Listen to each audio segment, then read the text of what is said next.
Hello, and welcome to Recalibrating. My name is Callum, also known as Wanderloots, and this is the seventh entry of the Recalibrating series entitled Building a Sustainable Creation System, Analyzing Natural Self Expression to Identify Existing Value. This entry was originally published on August 5th, 2023. This newsletter is an experiment to track my journey into self employment while pursuing a path of self actualization. In this entry, we're going to continue from last week on the second level of Maslow's hierarchy. If you missed part 1, please see Recalibrating Entry 6, Financial Security and Mental Safety, where we left off last week, structuring a creation system. Last week, we considered how to achieve the seemingly paradoxical combination of financial security and mental safety by looking at level 2 of Maslow's hierarchy for guidance. To achieve this balance, I proposed two major goals. The first goal is to generate sufficient income to satisfy my needs: food, debt payments, mortgage, retirement savings. The second goal is to structure a habit and task system that enables me to consistently build income to a level that meets my needs without burning myself out. Last week, in entry number 6, we focused on the first goal, generating income. Let's move on to goal number 2, structuring a habit and task system to build income without burnout. Note, the workflow I provide in this entry can be applied to your life. I merely used mine as an example. After reading this entry, I encourage you to reflect on the various components of my proposed system to see how they apply to your own life. If you journal about it, perhaps that note will form part of your second brain. More on that later. Structuring my creation system. Goal number 2, structure a habit and task system that enables me to consistently build income to a level that meets my needs without burning myself out. Before getting into the structure of my proposed system, let's consider the last part of the goal: without burning myself out. It can be helpful to problem solve backwards by looking at the solution to establish a foundation of non negotiable components. Instead of asking, how can I avoid burnout? I ask myself, what burns me out? By identifying causes of burnout that affect me personally, I can structure the foundation of my system to avoid these burnout risks. So, what burns me out? Doing tasks, spending time and attention that do not match my values, not enough fulfillment, stressing over income generation, financial insecurity, and overworking in the efficiency culture and the attention economy, not enough rest doing things for others. With these burnout indicators in mind, I can now move towards the remainder of the goal: building income through a structured system. Putting it all together, I came up with the following solutions. 1. Do fulfilling tasks that match the ever changing state of who I am. 2. Reflect on, analyze, these tasks to identify where I am creating value for others. 3. Constrain the work through my system to limit being overwhelmed, aka burnt out. Solution number 1, natural self expression. To identify a mental model that works for my creation system, I can again work backwards. Instead of thinking, what can I do to make money in the creator economy? Ask, what am I already doing naturally that can be reframed in a valuable way for others? The creator economy thrives on authenticity. The best way for me to assess what could be valuable for others is to identify what I am already doing to bring value to myself. Creation should inherently be something that is for yourself first. Self expression is one of my best indicators of self value. By looking at how I'm already expressing myself naturally, I can identify tasks that I perform, acts of creation, that do not burn me out.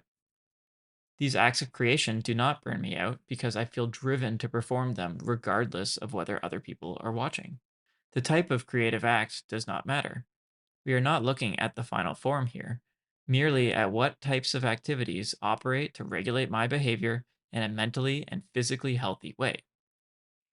In other words, the existing actions of self expression I am already performing should be filtered through the lens of Maslow's level 1, physiological needs, to ensure that they do not also contribute to burnout. Framed another way, what are my personal pillars of creation? There's no right answer to this question. For myself, some topics that come to mind are mindfulness, reading books, making art, photography, videography, animation, writing, journaling, traveling, experiencing stories, movies, shows, fiction, etc. Each of these activities involves a level of experience that I have nurtured over the years through natural self expression, building knowledge and expertise. I perform these actions because they add value to my life, not because they add value to the lives of others. That said, I have intentionally developed various skills knowing that they are valued by others, so external value can be a consideration when deciding which skills to learn. The point is that the learning should be primarily for myself and, if applicable, secondarily for others. Solution number two: self reflection and analysis. Now that I have identified the acts in my life that bring me value, I can reflect on how that value can be transformed into information that others value as part of my creation system. Bloom's taxonomy below, an image that I've included in the original newsletter, provides a system for processing information into knowledge, knowledge into wisdom, and wisdom into creations of original work. Bloom's taxonomy. The idea of Bloom's taxonomy is that learning is a consecutive process. Before applying a concept in real life, we must understand it. Before we understand a concept, we must remember the key facts related to it. I'll now give a brief explanation of this graphic for those of you who are listening and are not looking at the graphic of Bloom's taxonomy. Bloom's taxonomy is shaped like a pyramid. At the bottom of the pyramid, we have remember, recall facts and basic concepts. Next, we move up to understanding, the ability to explain ideas or concepts. The third tier is application, using information in new situations. The fourth tier is analyzing, draw connections among ideas. The fifth tier is evaluating, justify a stand or a decision. And finally, the sixth tier, the top of the pyramid, is creation, produce new or original work. In other words, the creative act itself provides an outlet for my knowledge, helping to generate wisdom, which is knowledge that impacts my actions. Mapping my creation system with Bloom's taxonomy can help me reflect on my creations, working backwards from the output to identify the pieces that went into it. These pieces can be analyzed to identify knowledge that may be valuable to others. However, when I take my knowledge and share it with others, it is not received by them as knowledge. Instead, it is received as information. There's an interesting graphic that I included in the newsletter here that's called Data, Information, Knowledge, Insight, Wisdom, Impact. And the idea is that data is a series of blank dots. There's no color, there's nothing associated with them. When that data receives information, the dots are colored in. When connections are made between pieces of information, you form knowledge. When you identify which pieces of knowledge are of the most relevance to you, you get insight. Wisdom is the ability to connect between different pieces of knowledge that have raised insight so that you know how to move from one point to another. Impact is the result of this wisdom journey. Knowledge is something internal that we build within the confines of our own brains by processing information we have consumed. Information comes from an external source. It's ingested and can be converted, digested into knowledge. Because knowledge is internal, it is difficult, if not impossible, to burn out by reflecting on our own knowledge. However, we can, and I often do, experience information overload. Think of knowledge as simplifying the connections between information points, nodes, that we have already consumed, while information is increasing the complexity by consuming more. If we have not given ourselves time to digest the existing information into knowledge, eating more is only going to make things worse. When we take our own knowledge and put it into a format for others, creation, we want to do so in a way that provides enough information that people see the value of what we are doing, but not so much information that it overwhelms them.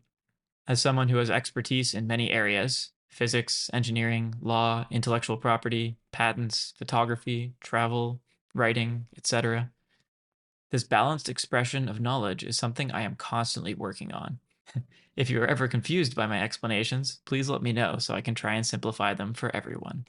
Once I have reflected on the knowledge that went into a particular creative act, I can start to break the knowledge into information to be shared with others through my creation system. This sharing act, publishing, brings us back to the creator economy. The creator economy and 1000 true fans. Now that I have reflected on the actions that bring value to myself and the knowledge that led to those actions, I can start to consider how information may bring others value as a result of those actions. The only way to know what is actually valuable to others is to share information and measure the response. For example, publishing this newsletter each week has opened a dialogue with my family, friends, and strangers online. People let me know what resonates with them, what they found helpful. This feedback is incredibly valuable to me as it lets me know how to recalibrate the structure of the Recalibrating newsletter in a more impactful way. As I continue the act of publishing, through my newsletter, social media, on my website, etc., I will continue to foster a community of like minded thinkers and people who appreciate my artistic expression. In other words, fans of my work. However, let's not forget my second burnout cause: stress over finances. This work to generate fans comes at a cost of my time and attention. Accordingly, at least some of this time and attention should be monetized so I can reduce the stress of finances in my life. How can I make enough to live my life while meeting my basic needs? The answer: convert fans into true fans. Originally presented by Wired editor Kevin Kelly in 2008, a true fan is someone who will buy anything that you produce. If you have 1,000 true fans and each of them pays you $100 a year, you will have earned $100,000 in income that year. I recommend checking out the article, it's not that long. Taking a step back from the language, anything you produce, we can introduce different tiers of true fans as people who will buy some of what you produce every year. In other words, casual buyers. The less each person pays you, the more true fans you need to generate $100,000 a year. On the flip side, the more each true fan pays you, the less fans you need. This is also referenced in 100 True Fans by A16Z. In other words, a little paid by a lot of people is enough for me to meet my needs, satisfying my financial insecurity burnout indicator. Tying 1000 True Fans into the knowledge conversion process of Bloom's taxonomy described above, I can identify valuable information and sell that valuable information online to my true fans. I can leverage the power of the internet to build my true fan base globally while generating intellectual property along the way. In other words, the content that I publish online, my intellectual property, can be forked into two paths: a free path and a paid path. Fans follow the free path, and true fans follow the paid path. The paid path has more value, while the free path is more accessible. One of the most successful paid paths is the paywall model, made popular by Patreon. In this model, some content is free, but paid subscribers get access to bonus content that is not available on the free path. The true fans are investing in the creator because they receive value as a result of that investment. There is also the Buy Me a Coffee model, where instead of paying a monthly subscriptions, true fans can tip the creator as a sign of appreciation for their efforts. Either way, there are financial models for the creator to earn a living from their creations. Over time, as true fan bases grow, 1,000 true fans at one true fan a day would only take 3 years. The creator's business can become increasingly sustainable and lucrative. Now, moving on to solution number 3: building a sustainable creation system. Now that we have a way of generating value for ourselves through our creation system, primary value, and generating value for others while getting paid, secondary value, we can consider the final aspect: constraining my output so that I do not burn out. Playing as a creator in the game of the creator economy, or as a knowledge worker in the game of business, either way, we have to be careful to avoid burnout. Both economic systems rely on the attention economy, which monetizes your attention. Participating in social media and corporate work leech our attention so that businesses can convert our attention into money? How can we participate in either or both systems without burning out? There is no right answer to this question. Each person will have a different system that works for them. The point of this exercise is to make you aware of problems and identify solutions so that you can infer analogies for your own life. Personally, I have found mindfulness to be the most useful tool for kickstarting this process. I have tried the social media route over the years, but found it to be quite dissatisfying. Sure, there's an ego boost when your post gets a lot of likes, a dopamine hit that lasts a few minutes, but there is not concrete and long term value creation. Building an audience is a great tool to connect with fans, but to build a sustainable system, there needs to be conversion of fans into true fans. The solution? Start by accumulating assets that generate long term value first and build your audience along the way, not before and not after. Build a system that increases in value as each piece is added to it.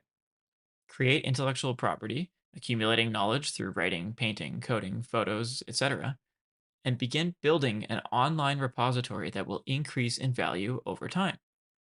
Consistently publishing to this system will increase your personal brand. Remember this quote from last week? As a creator, the business is you. Your personal brand and distribution of data indicate how the world perceives and values your creations. Your personal brand is your portal into the digital economy, leveraging the intellectual property you have created to monetize your dreams. You can compound this creation over time, building trust with your audience and credibility for your brand. There's an image referenced in this entry called The Power of Tiny Gains, which comes from James Clear in Atomic Habits. This is the concept of 1% better every day for a year leads to being 38 times better than last year. However, 1% worse every day for a year leads to you being only 3% as effective as you were the previous year. Next, we need to consider how to make the timing sustainable. How can you create these pieces? Once a week? Once a month? Once a year? The more frequently the pieces are created, the faster they will accumulate, compounding over time. 1% better every day. Algorithms. An important consideration for the question of timing is the algorithm. Think of the algorithm as a Tamagotchi. To keep it alive, it needs to be fed within a certain period of time. Social media, Instagram, TikTok, Twitter, X, etc., typically benefit from daily posting.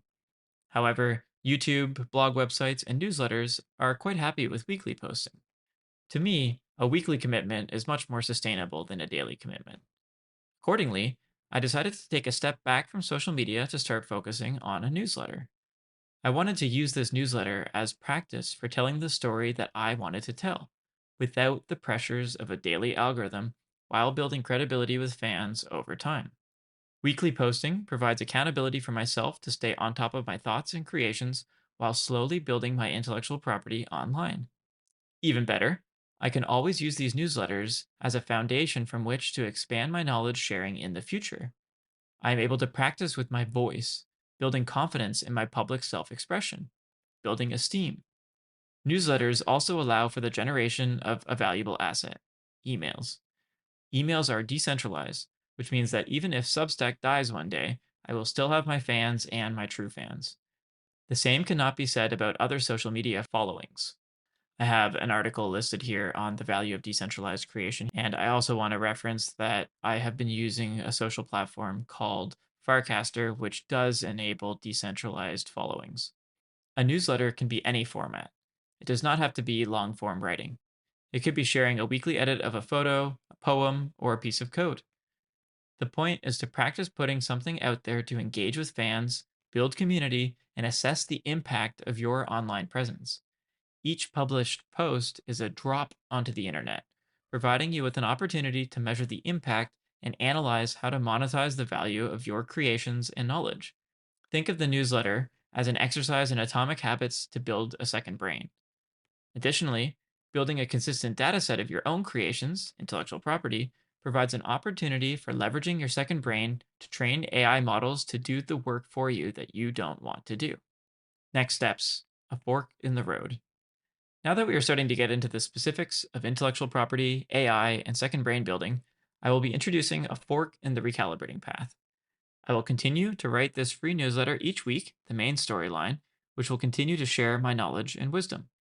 However, in line with needing to make sufficient income to live and creation now being my full time job, I will also begin introducing paywalls to some types of content. I will announce when the first paid piece of content is available. Note, this was available as World Building 1 of my newsletter. My current plan is to share some concepts for free, but paywall the how to specifics of building my system, turning the system into a business, leveraging artificial intelligence, and leveraging intellectual property. I want to note that I have also done this on a Web3 platform called Hypersub, where there are exclusive access to my chat and information that I'm only making available to people who are a true fan, people who have contributed financially to me being able to continue with my creation system. There is also the option to pay on Substack, where you can pay month by month to continue supporting me if you find these entries valuable. Next week, let's get into passive income and artificial intelligence. How can you use your system to maximize the impact of each weekly drop while using the measured data from that impact to recalibrate your system? Stay tuned. P.S. I could use your help. If you're interested in the paywalled content topics that I discussed above, intellectual property, artificial intelligence, second brain building, social media creation systems, can you please let me know? I want to structure the format in a way that's going to be the most impactful to my readers. Any feedback is much appreciated, either through the Substack app chat or by sending me an email. All of your feedback helps me to recalibrate so that I can share more and better value for you. Thanks for listening to this entry of Recalibrating, entry number 7, Building a Sustainable Creation System. If you found this entry helpful, I would really appreciate if you would consider sharing this entry with a friend. Word of mouth is by far the best way that I can grow my audience, my brand, and get my system to become more sustainable over time.